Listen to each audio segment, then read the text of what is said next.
नमस्कार दोस्तों, success study Baloda YouTube channel में आपका स्वागत है। नेस 2024 की तैयारी के 17वें सप्ताह के इस वीडियो में आपका स्वागत है। आइए शुरू करते हैं हम आज का वीडियो। पहला प्रश्न है, लाइकेन में इनके बीच का सहजीवी संबंध होता है। इन्हें किन के बीच में सहजीवी का संबंध होता है? तो ऑप्शन ए जीवाणु और विषाणु, बी प्रोटोजोआ और जीवाणु, सी कवक और जीवाणु, डी शैवाल और कवक।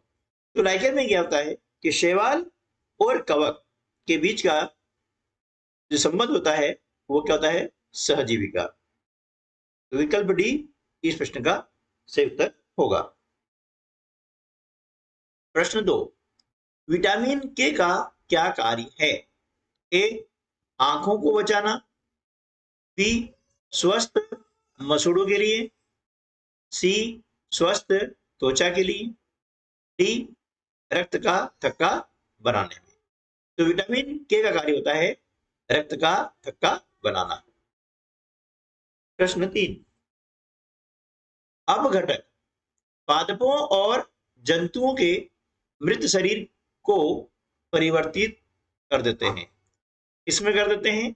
ए बालू में, बी ह्यूमस में, सी अकार्बनिक कचरा में, डी मिट्टी में।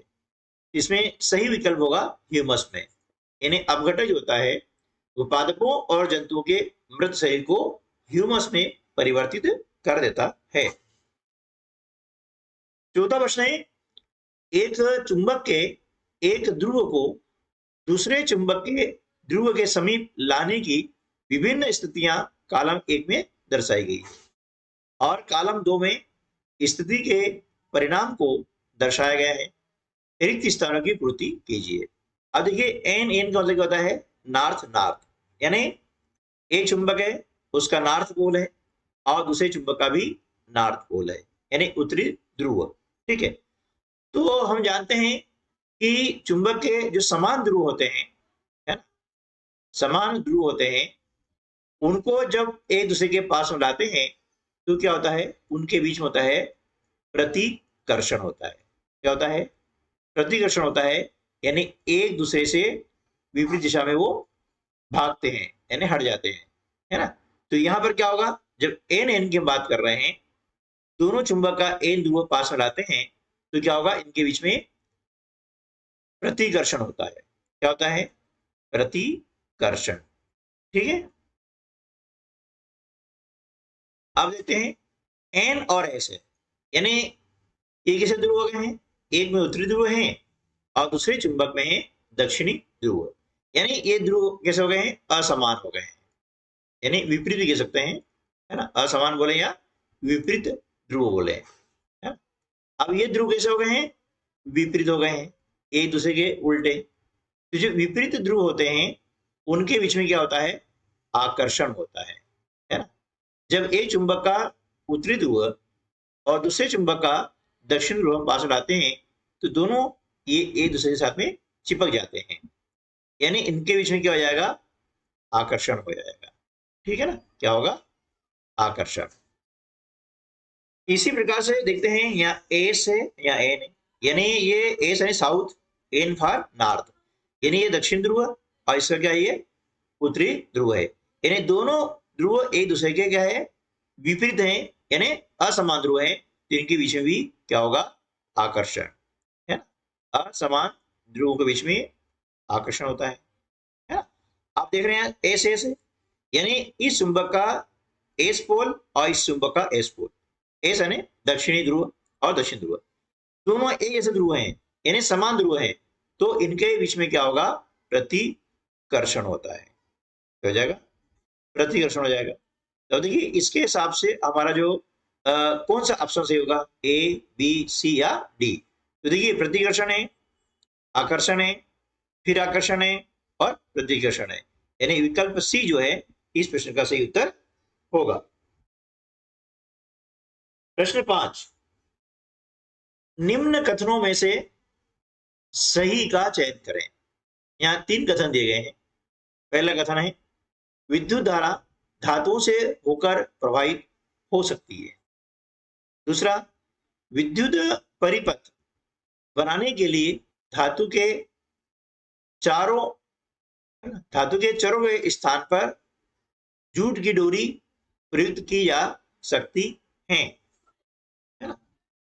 तीसरा है विद्युत धारा थर्मोकोल की शीट से होकर प्रवाहित हो सकती है। तो देखिए थर्मोकोल क्या होता है, विद्युत धारा का कुचालक होता है, इसलिए प्रवाहित नहीं हो सकती है। और विद्युत परिपथ बनाने के लिए जो धातु होती है उसके चारों ओर क्या करते हैं, जूट की डोरी प्रयुक्त करते हैं, ये भी गलत है। यानी सही कथन क्या है, विद्युत धारा धातु से होकर प्रवाहित हो सकती है, ये सही कथन है। यानी कथन पहला सही है, इसलिए विकल्प सी इस प्रश्न का सही उत्तर होगा। प्रश्न 6, असत्य कथन का चुनाव कीजिए। ए, वायु में धूल कण भी हो सकते हैं, सही है। बी, वायु जल तथा मिट्टी में उपस्थित होती है, ठीक है, ये भी सही है। वायु वायुमंडल के कुछ स्थान पर मिलती है, ऐसा नहीं है। वायु जो है वायुमंडल के सभी स्थानों में मिलती है, इसलिए ये असत्य कथन है, ठीक है ना। और इस प्रश्न का सही उत्तर ऑप्शन डी देखिए, जलीय जीव शोषण के लिए जल में घुली वायु का उपयोग करते हैं, ये भी सही है। यानी असत्य कथन कौन सा हो गया है, विकल्प सी। प्रश्न 7, कॉलम 1 का मिलान कॉलम 2 से करिए। ये कॉलम 1 है और ये कॉलम 2 है, ठीक है। तो देखिए इसमें कार्बोहाइड्रेट और वसा है। अब कार्बोहाइड्रेट और वसा है ना, ये क्या करते हैं, ये ऊर्जा वर्धक भोजन है। यानी ए का संबंध किससे हो जाएगा, 4 से हो जाएगा, ठीक है ना। अब उसके बाद में प्रोटीन है ना, प्रोटीन। अब प्रोटीन क्या होता है, इसका काम शरीर वर्धक भोजन है ये। यानी प्रोटीन जिसमें होता है उससे क्या होता है, शरीर वर्धक होता है, शरीर में वृद्धि होती है, ठीक है। विटामिन और खनिज लवण है ना, विटामिन और खनिज लवण ये क्या करते हैं, शरीर की रक्षा करने वाला भोजन है। यानी विटामिन से क्या होता है, शरीर की रक्षा होती है। आहारी रेशे यानी रुक्षांश जिसको हम कहते हैं फाइबर, इससे ये कहाँ मिलता है, ये साबुत खाद्यान्न में, फल और सब्जी में मिलता है ना। तो देख रहे हैं ए का संबंध 4 से, ए का संबंध 4 से आ रहा है, ठीक है ना, ये देखिए। और बाकी कहीं भी संबंध नहीं है, तो पहला संबंध याद करने पर ही हम इस प्रश्न को हम क्या करेंगे, चुन लेंगे। यानी ऑप्शन बी जो है इस प्रश्न का सही उत्तर हो जाएगा। प्रश्न 8, FSSAI मानक के अनुसार दृढ़ीकृत खाद्य पदार्थों का लोगो है। ये 4 लोगो दिए गए हैं, इसमें से सही लोगो है विकल्प बी। प्रश्न 9, जलीय पौधों में अनुकूलता पाई जाती है। कौन सी अनुकूलता पाई जाती है, ये 4 अनुकूलताएं आपको दी गई हैं। पौधों का तना लंबा, खोखला एवं हल्का होता है। दूसरा है पत्तियों पर मोम की पतली परत होती है। तीसरा, पौधों की जड़ें छोटी होती हैं। चौथा है पत्तियां कांटों का रूप ले लेती है। तो देखिए जलीय जो पौधे होते हैं उनमें 1, 2 और 3 जो अनुकूलता है पाई जाती हैं। पत्तियां कांटों का रूप ले लेती है, ये जलीय पौधों की अनुकूलता नहीं है, यह मरुस्थलीय पौधों की अनुकूलता है। इसलिए सही कथन क्या हो जाएगा, 1, 2, 3 यानी विकल्प ए इस प्रश्न का सही उत्तर होगा।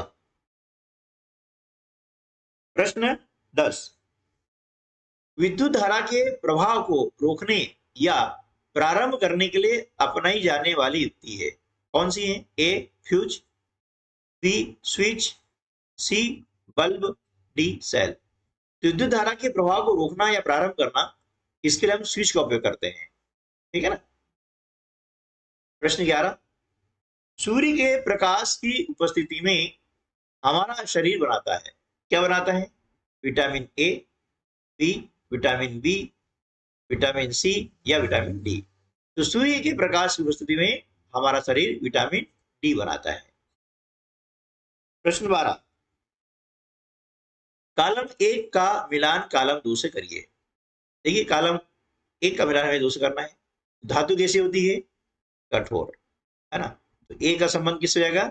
3 से हो जाएगा, है ना। ए का संबंध 3 से, यानी विकल्प सी जो है इस प्रश्न का सही उत्तर हो जाएगा। क्यों? देखिए यहाँ ए का संबंध 4 से है, या ए का संबंध 2 से है, ए का संबंध 1 से है। तो परीक्षा में इस प्रकार से हम जो है संबंध ज्ञात करके आगे बढ़ सकते हैं, लेकिन यहाँ हम उसको समझ लेते हैं, है ना, कि बी का संबंध किससे होगा। बी में क्या है? कांच है। कांच कैसा होता है? पारदर्शी होता है ना, क्योंकि कांच के आर पार हम देख सकते हैं। तेल लगा कागज, ये कैसा होता है? पारदर्शी होता है ना। तेल लगे कागज में से हम धुंधला सा दिखाई देता है, इन्हें धुंधला उसमें दिखता है, इसलिए होगा पारभासी। और नींबू का जो रस होता है यह क्या है? पानी में विलय होता है, ठीक है ना, पानी में घुल जाता है। अगला प्रश्न है, सूची 1 व 2 को सुमिलित कीजिए, यानी मिलाना है। उपास्थि मतलब हड्डियां जो होती है ना। हिंज यानी कब्जा संधि, धुराग्र संधि और कंदुक खल्लिका संधि। तो देखिए जो उपास्थि किसे कहते हैं? ये कान का जो ऊपरी हिस्सा होता है उसे हम बोलते हैं उपास्थि। हिंज या कब्जा संधि ये कहाँ पाई जाती है? ये घुटने में और कोहनी में पाई जाती है ना। जिस प्रकार से दरवाजे कब्जा चलता है ना, कि एक तरफ चलता है और बंद हो जाता है, उसी प्रकार से हमारी कोहनी और घुटने में संधि पाई जाती है, वह हिंज या कब्जा संधि कहलाती है। गर्दन में जो संधि पाई जाती है वह धुराग्र संधि, ठीक है, सी का संबंध सेकंड से। और कंधे में जो संधि पाई जाती है वह है कंदुक खल्लिका संधि, ठीक है ना। तो अब देखिए सही उत्तर कौन सा हो जाएगा? ए का संबंध 3 से है, ये वाला देखिए, है ना। तो विकल्प ए जो है इस प्रश्न का उत्तर हो जाएगा। अगला प्रश्न है, मरुस्थलीय पादपों में वाष्प उत्सर्जन द्वारा जल क्षय को कम करने के लिए पादप का कौन सा भाग सल्क यानी कांटों में रूपांतरित हो जाता है? ठीक है, देखिए जो मरुस्थलीय पौधे होते हैं उसमें क्या है? वाष्प का उत्सर्जन द्वारा जो जल क्षय होता है, मतलब पानी खत्म होता है, उसको कम करना, यानी वाष्प उत्सर्जन क्या होता है? पानी इसमें से सोख लिया जाता है। तो उसको कम करने के लिए पादप का कौन सा भाग कांटों में रूपांतरित हो जाता है? तो मरुस्थलीय पादपों का जो भाग होता है वो क्या होता है? पत्तियां, यानी मरुस्थलीय पादपों की पत्तियों में क्या होता है कि कांटे, यानी जो पत्तियां होती है ना, वो कांटों रूप में रूपांतरित हो जाती है। जिसे हमने देखा होगा कैक्टस का जो पौधा होता है, कैक्टस या नागफनी का पौधा, उसमें देखा होगा कि ऊपर उसमें जो है सल्क यानी कांटे बन जाते हैं। इससे क्या होता है कि इसमें से वाष्प उत्सर्जन की क्रिया कम हो जाती है और पानी का जो क्षय होता है उसे कम करने में ये सहायक होते हैं। प्रश्न 15, पौधों द्वारा लगातार उपयोग किए जाने से मृदा में पोषक तत्वों की मात्रा कम होने लगती है, अतः पौधों की अच्छी पैदावार के लिए मृदा में खाद एवं उर्वरक मिलाए जाते हैं। नीचे दिए कथनों में खाद के उपयोग से जुड़ा कौन सा कथन गलत है? इन्हें 4 कथन दिए गए हैं, इसमें से गलत कथन कौन सा है वो हमें क्या करना है? चूज करना है ना। तो खाद मृदा की उर्वरता बढ़ाती है, बिल्कुल सही है ना, ये कथन सत्य है। मृदा को पोषक तत्वों से समृद्धि करती है ये भी सही है। चट्टानों के क्षरण को रोकती है, ये गलत है ना। अब ये गलत है, यानी हमें असत्य कथन ढूंढना था, तो इस प्रश्न का ये सही उत्तर हो जाएगा। मृदा की जल धारण क्षमता में वृद्धि करती है, बिल्कुल है, जो खाद होता है वह मृदा की जल धारण क्षमता में वृद्धि करता है। प्रश्न 16 है, विटामिन और खनिज लवणों के अभाव के कारण होने वाले रोग व लक्षणों का मिलान करें। अब देखिए यहाँ पर विटामिन और खनिज दिए हैं और इसके अभाव में कौन सा रोग होता है या उस रोग के लक्षण क्या है वह इस कॉलम में दिए गए हैं। देखिए विटामिन जो बी होता है ना, विटामिन बी कमी से होता है बेरी बेरी रोग, यानी ए का संबंध किस हो जाएगा? 3 से। इसमें क्या होता है? दुर्बल पेशी हो जाती हैं और काम करने की ऊर्जा में कमी हो जाती है। तो ए का संबंध किससे हो जाएगा? 3 से हो जाएगा, ठीक है ना। फिर कैल्शियम, अब जो कैल्शियम होता है उससे क्या होता है, देखिए कैल्शियम से अस्थियां कमजोर हो जाती हैं, है ना। तो बी का संबंध किससे हो जाएगा? सेकंड से हो जाएगा, ठीक है ना। और आयोडीन, आयोडीन से क्या होता है? आयोडीन कमी से घेंगा रोग होता है, जिसे गोइटर कहते हैं। इसमें क्या होता है, जो गर्दन की ग्रंथि होती है फूल जाती है ना। तो इसका संबंध किससे हो गया? 4 से हो गया है। और लोह, लोह तत्व की कमी से क्या होता है? अरक्तता यानी कमजोरी होती है ना, ठीक है। तो विकल्प बी जो है इस प्रश्न का सही उत्तर हो जाएगा। प्रश्न 17 है, कॉलम ए में दिए गए आवास का मिलान कॉलम बी में दिए गए अनुकूलता से करिए। कॉलम ए में आवास दिए गए हैं और कॉलम बी में अनुकूलताएं दी गई हैं। तो जो मरुस्थलीय आवास होता है ना, अब उसकी अनुकूलता क्या है वो हमें देखनी है। तो मरुस्थलीय आवास होता है ना, इसकी जो अनुकूलता है क्या है? हाँ, मरुस्थलीय आवास होता है शरीर से क्या होता है? जल का हांस कम होना, है ना। ए का संबंध 3 से। जलीय आवास में क्या होता है? जलीय आवास शरीर का धारा रेखीय होना, ये जैसे मछली होती है ना। तो मछली का शरीर कैसा होता है? धारा रेखीय शरीर होता है। पर्वतीय आवास का शरीर लंबे बालों से ढका होना, है ना। और घास तरह हो जाएगा, शरीर का रंग मटमिला होना, शिकार से बचने के लिए, ये उसकी अनुकूलताएं होती है। तो इस प्रकार से विकल्प डी जो है इस प्रश्न का सही उत्तर होगा। ठीक है दोस्तों, तो आज की वीडियो में बस इतना ही। मिलते हैं अगले वीडियो में, तब तक के लिए नमस्कार, जय हिंद।